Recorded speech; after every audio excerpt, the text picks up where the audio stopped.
অপরাধীদের ক্ষমা নয়, বিচার করতে হবে বললেন বিএনপির সিনিয়র যুগ্ম মহাসচিব অ্যাডভোকেট রুহুল কবির রিজভী বলেছেন, ছাত্র জনতার আন্দোলনে শেখ হাসিনার নির্দেশে যাদের গুলি করে হত্যা করা হয়েছে তাদের হত্যাকারীদের ক্ষমা করলে নিহতদের আত্মার সাথে বেইমানি করা হবে।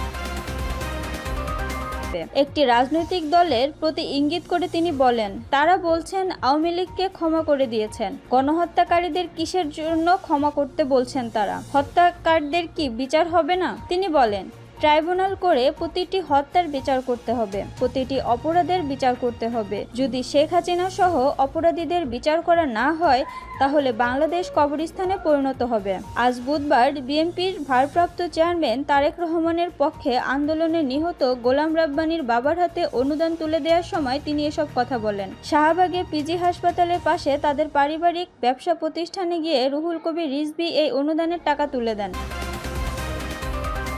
রিজভী বলেন, আমি আগেও বলেছি নিরপরাধ কেউ যেন মামলার শিকার না হয়, কিন্তু যারা অপরাধী তাদের ক্ষমা করা যাবে না। বিএনপির নেতাকর্মীদের উদ্দেশ্যে তিনি বলেন, আপনারা কেউ আইন হাতে তুলে নেবেন না, আইন শৃঙ্খলা বাহিনীকে তাদের কাজ করতে দিন। দলের ভারপ্রাপ্ত চেয়ারম্যান দেশনায়ক তারেক রহমান এ বিষয়ে কঠোর বার্তা দিয়েছেন। এ সময় চাঁদপুর জেলা বিএনপির সভাপতি শেখ ফরিদ আহমেদ মানিক, দলের সহস্বাস্থ্য বিষয়ক সম্পাদক Nazrul Islam, doctor Monowarul Kadir Bitu, professor Saiful Islam, doctor Zahidul Kabir, Mehboob Masum Shanto, Arifur Rahman Tushar উপস্থিত ছিলেন।